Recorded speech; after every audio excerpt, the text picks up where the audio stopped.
नमस्कार, जनतंत्र टीवी देख रहे हैं आप और मैं हूं आपके साथ स्वाति आर्य। हमारे इस खास बुलेटिन में आप सभी का स्वागत है। हाथ में रिपोर्ट कंट्रोल लेकर जब हम टीवी ऑन करते हैं तो हर तरफ खबर ही खबर दिखाई पड़ती है। कहीं हत्या तो कहीं लूट की वारदात की खबरें जो दिल और दिमाग को अंदर से झकझोर कर रख देती है। साथ ही ऐसी खबरें हमें नेगेटिव भी बना देती हैं। न्यूज चैनलों पर दिन भर खबरों की होड़ में नंबर 1 बने रहने के लिए नए नए तरीके अपनाए जाते हैं, जिसे देखकर मानो ऊर्जा और उत्साह दोनों ही खत्म हो जाता है।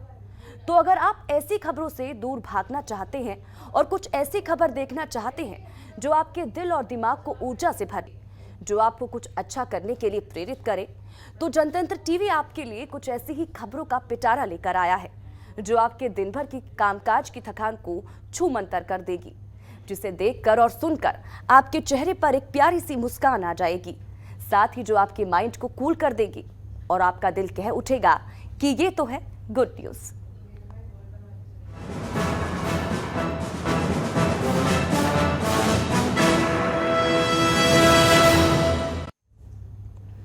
खेल में रुचि रखने वालों लोगों के लिए गुड न्यूज है, क्योंकि जिन खिलाड़ियों की आर्थिक स्थिति अच्छी नहीं थी या जो खिलाड़ी स्टेट लेवल पर खेलकर इंटरनेशनल लेवल पर नहीं खेल पाते थे, अब उनकी उम्मीदें धराशायी नहीं होंगी, क्योंकि उनकी उम्मीदों के लिए रोशनी की किरण दिल्ली के सीएम अरविंद केजरीवाल का वो फैसला है जो उन्होंने खिलाड़ियों के हित को ध्यान में रखकर लिया है। तो क्या है ये गुड न्यूज, इस रिपोर्ट में देखिए।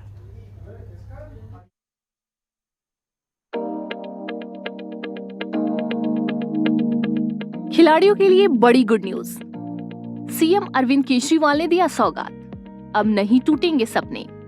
अंतर्राष्ट्रीय स्तर पर खेलने का मिलेगा मौका। खेल में रुचि रखने वाले लोगों के लिए गुड न्यूज है, क्योंकि जिन खिलाड़ियों की आर्थिक स्थिति अच्छी नहीं थी या जो खिलाड़ी स्टेट लेवल पर खेलकर इंटरनेशनल लेवल पर नहीं खेल पाते थे, अब उनकी उम्मीदें धराशायी नहीं होंगी, क्योंकि उनकी उम्मीदों के लिए रोशनी की किरण दिल्ली के सीएम अरविंद केजरीवाल का वो फैसला है जो उन्होंने खिलाड़ियों के हित को ध्यान में रखकर लिया है।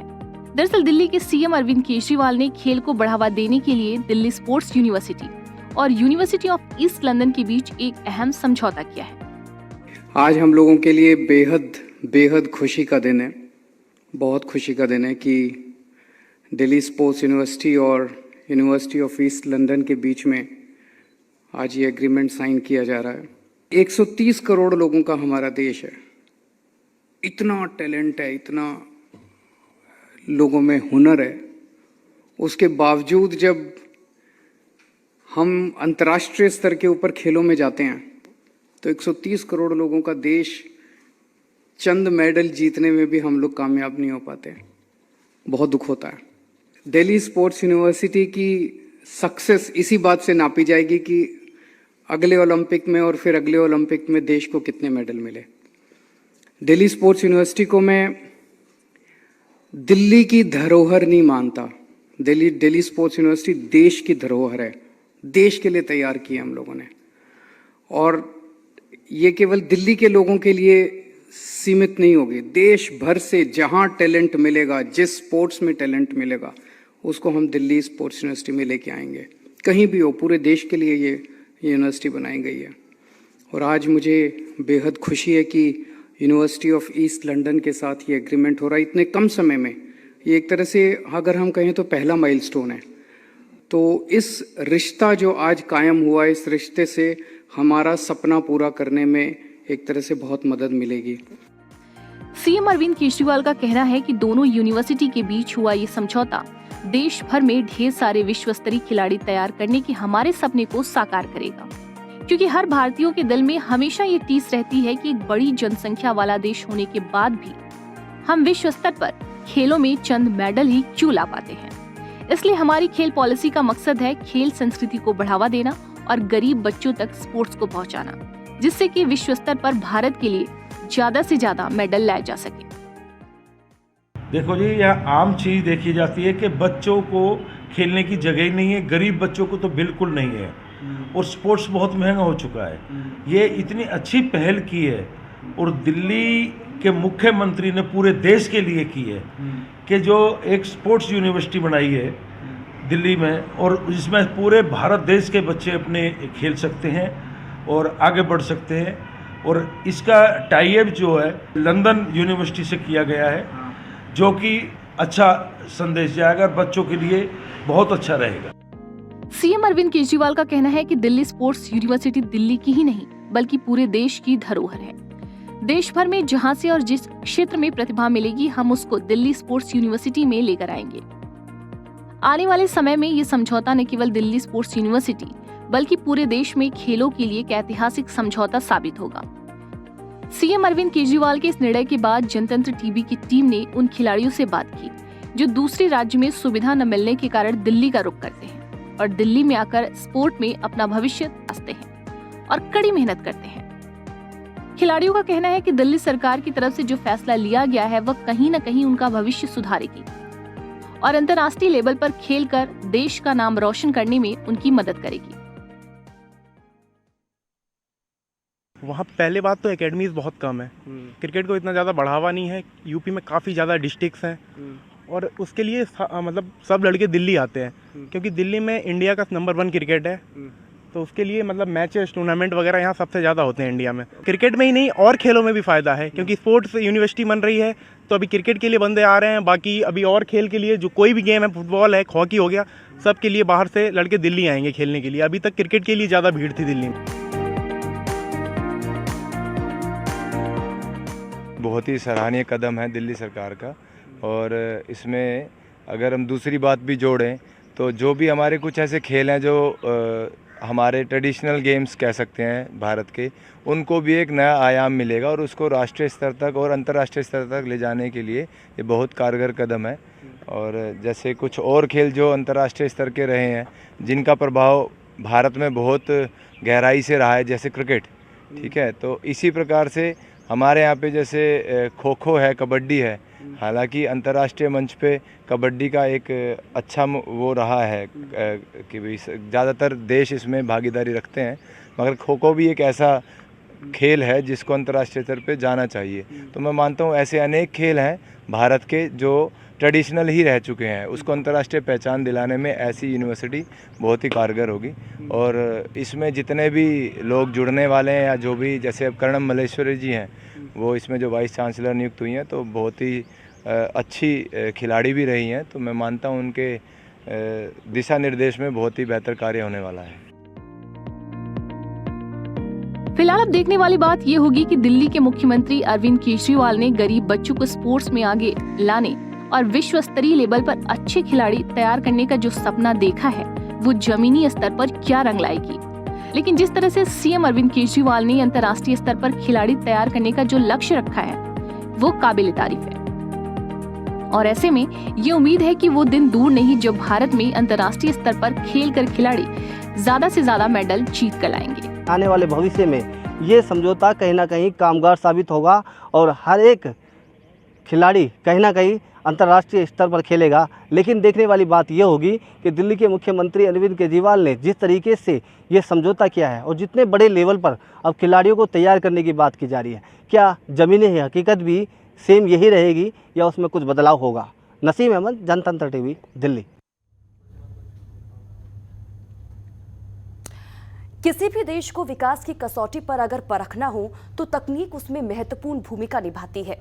इस लिहाज से देखा जाए तो नए भारत में तकनीक से पूर्ण बुलेट ट्रेन का सपना जल्द ही पूरा होता हुआ नजर आ रहा है। दरअसल रेल मंत्री अश्विनी वैष्णव ने हाई स्पीड रेल कॉरिडोर के काम का जायजा लिया, जहां उन्होंने जल्द ही बुलेट ट्रेन के सपने को साकार करने का आश्वासन दिया है। इसी पर देखें हमारी खास रिपोर्ट।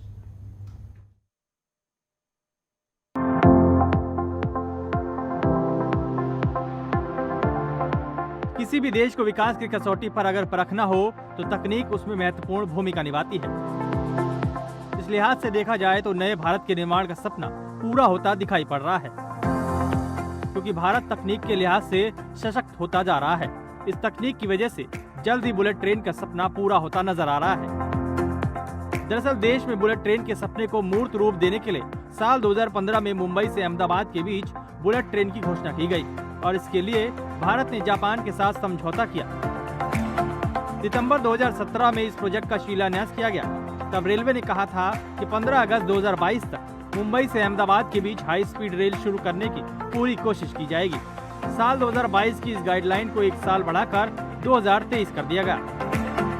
लेकिन अब रेल मंत्री अश्विनी वैष्णव ने कहा है कि 2026 तक बुलेट ट्रेन शुरू होने की उम्मीद है और ये देरी कोरोना की वजह से देखने को मिल रही है। अश्विनी वैष्णव ने सूरत के भाटिया टोल प्लाजा के पास सेगमेंटल कास्टिंग यार्ड का निरीक्षण किया।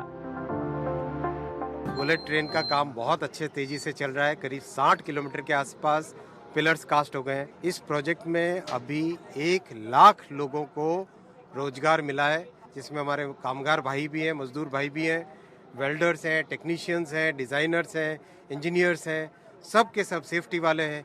सब के सब लोगों को इतने बड़े प्रोजेक्ट का जो एम्प्लॉयमेंट पोटेंशियल है, आप देखिए प्रधानमंत्री जी ने पिछले 2 वर्षों से capital investment based growth strategy लगाई है, जिसका ये रिजल्ट है।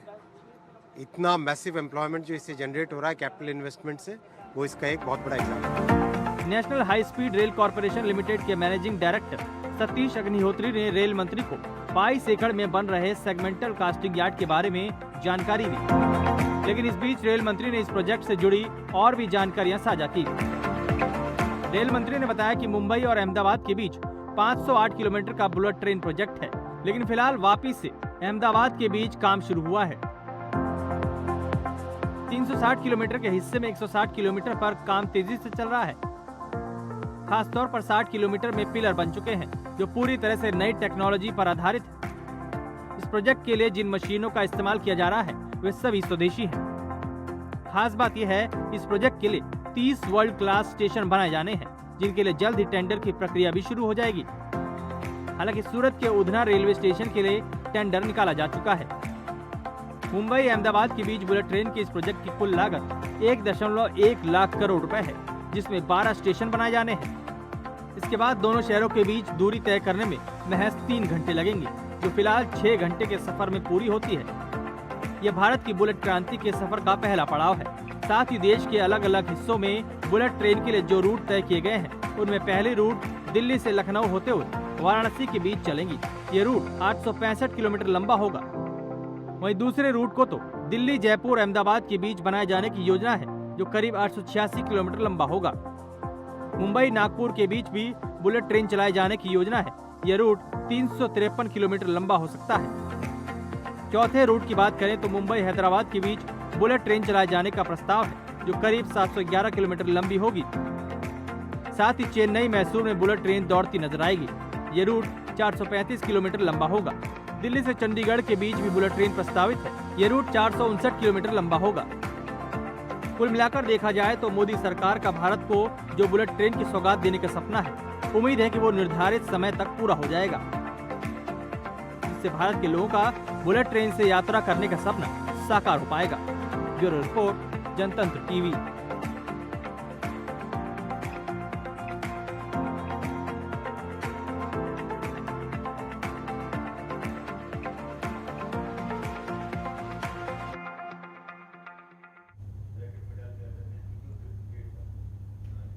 सड़क निर्माण का काम जोर शोर से चल रहा है। इस कड़ी मेहनत का ही परिणाम है कि भारत ने सबसे कम समय में सड़क निर्माण का कार्य कर रिकॉर्ड अपने नाम कर लिया है।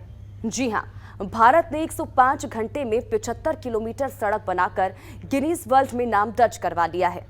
इससे पहले ये रिकॉर्ड कतर के नाम था। देखिए इसी पर हमारी खास रिपोर्ट।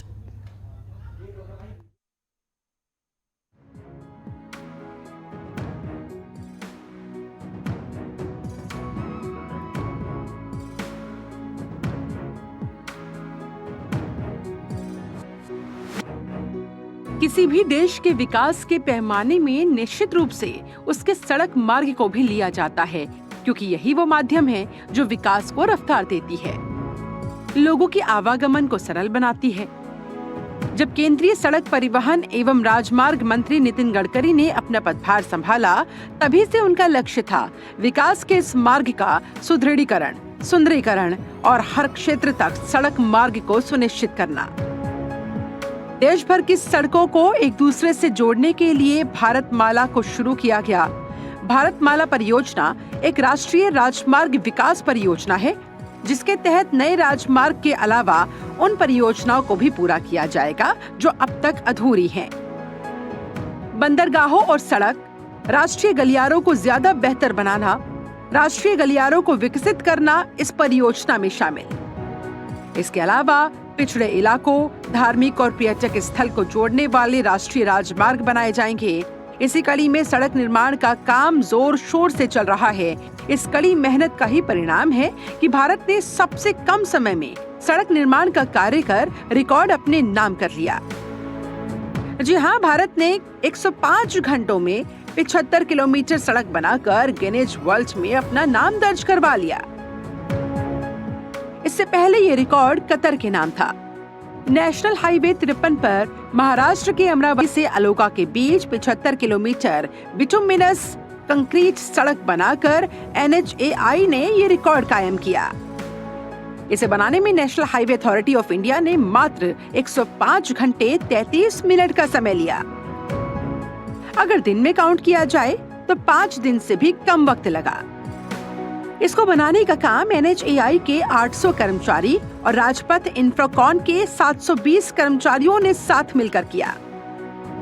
नितिन गडकरी ने बकायदा ट्वीट करते हुए वीडियो जारी किया और ट्वीट में लिखा, पूरे देश के लिए ये गर्व का क्षण है। NHAI की बेहतरीन टीम, सलाहकारों और राजपथ इंफ्राकॉन प्राइवेट लिमिटेड और जगदीश कदम को बधाई देते हुए मुझे खुशी हो रही है। उन्होंने कहा, ये सड़क देश के बड़े शहरों को जोड़ती है, जिसमें कोलकाता, रायपुर, नागपुर और सूरत शामिल है। I am very happy today because our team has created one more world record. I congratulate the entire team of NHAI, consultant and contractor Rajpath Infracom Private Limited from Pune on accomplishing this Guinness World Record. NHAI, on the occasion of the Azadi Ki Amrut Mahotsav, announced by Honorable Prime Minister of India Shri Narendra Modi ji, successfully completed a Guinness World Record by constructing 75-kilometer continuous bituminous concrete in single lane on NH 53 between Amravati to Akola.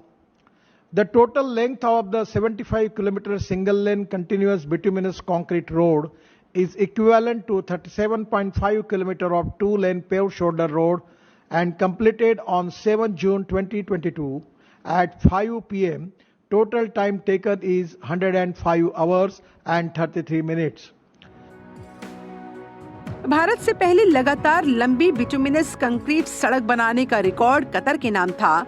हालांकि Qatar ने 27.25 kilometre सड़क को बनाने में 10 दिन का समय लिया था, लेकिन भारत ने 75 किलोमीटर बिटुमिनस कंक्रीट सड़क महज 5 दिन से कम समय में ही बनाकर बना दिया है एक बड़ा रिकॉर्ड। कुल मिलाकर भारत का ये रिकॉर्ड किसी बड़ी गुड न्यूज से कम नहीं है। ब्यूरो रिपोर्ट, जनतंत्र टीवी।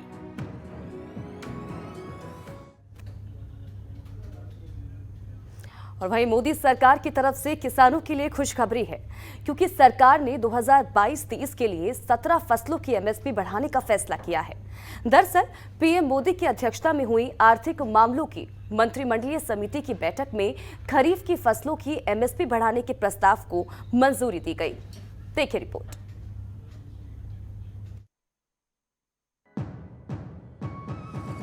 भारत एक कृषि प्रधान देश है, जहां देश की एक बड़ी जनसंख्या खेती किसानी से जुड़ी हुई है।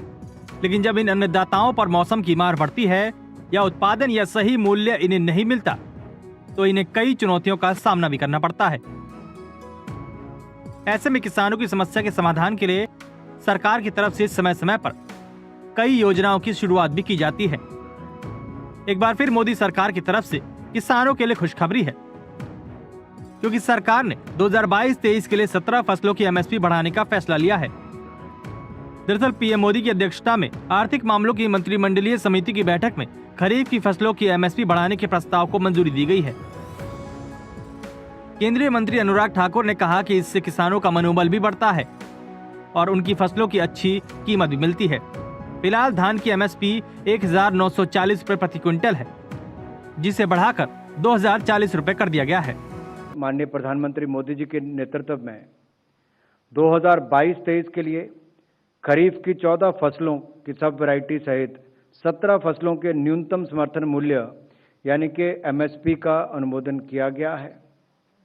और ये इसलिए भी महत्वपूर्ण है कि बुआई के समय अगर किसानों के ये आश्वासन होता है कि क्या दाम मिलने वाला है, तो उससे उनका मनोबल भी बढ़ता है और उनको दाम भी बेहतर मिल पाते हैं। तिल की एमएसपी में 523 रुपये की वृद्धि इस साल होगी।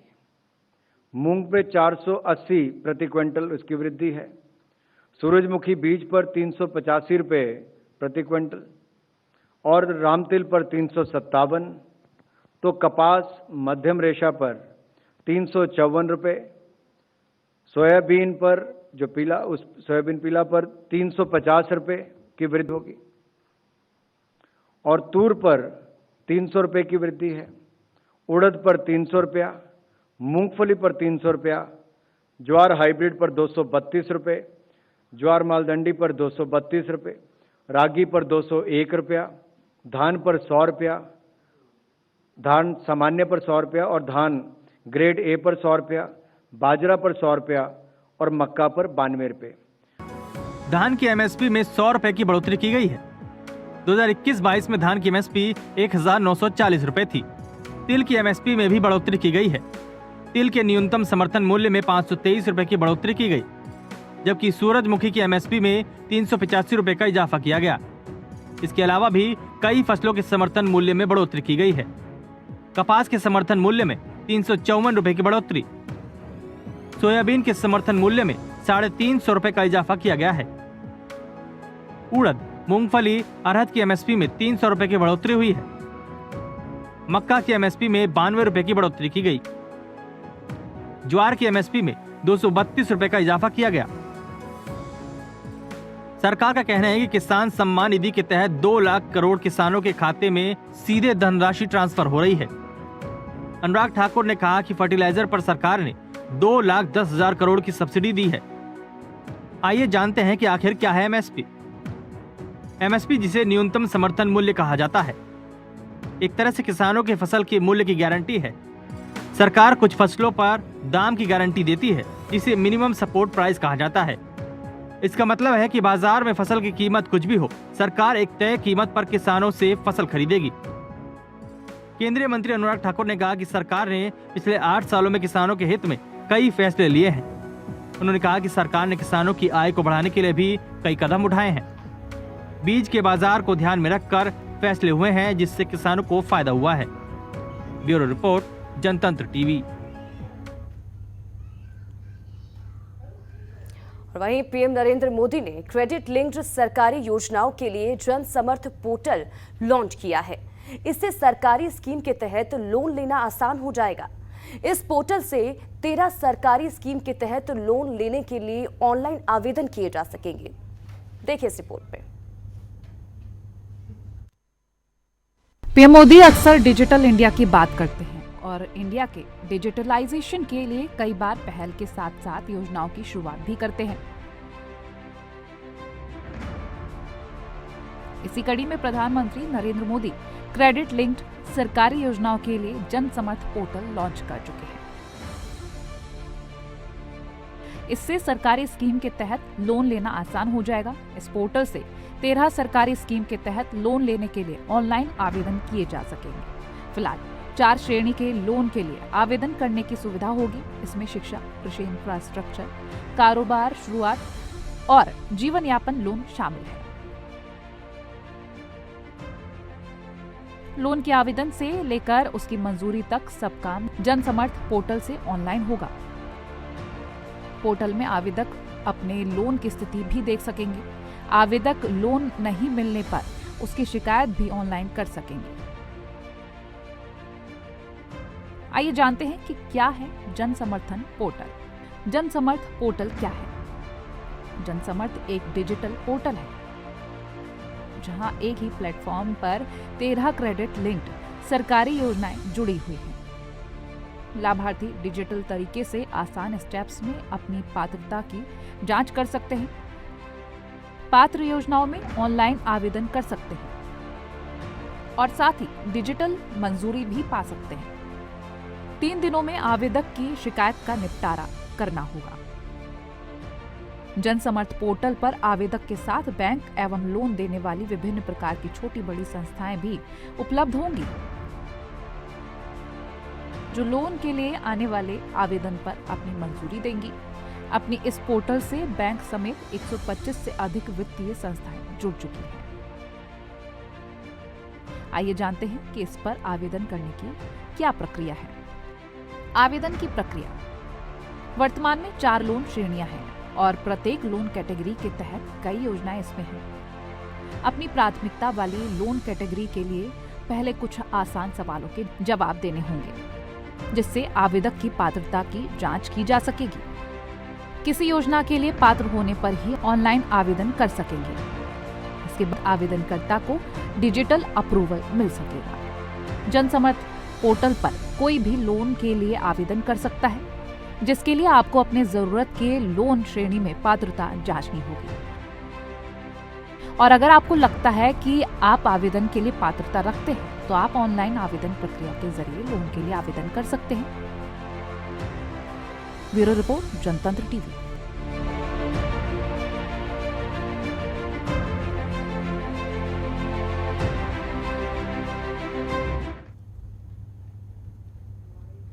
और इसी के साथ ही हमारी इस खास बुलेटिन में फिलहाल इतना ही। आप बन रहे हमारे साथ। नमस्कार।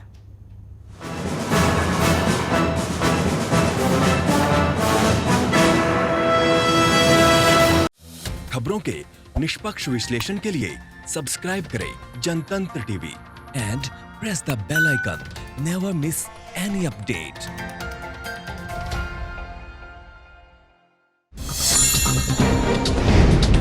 डाउनलोड कीजिए जनतंत्र टीवी ऐप को, जो कि अवेलेबल है गूगल प्ले और ऐप स्टोर पर। अधिक जानकारी के लिए अभी डाउनलोड करें।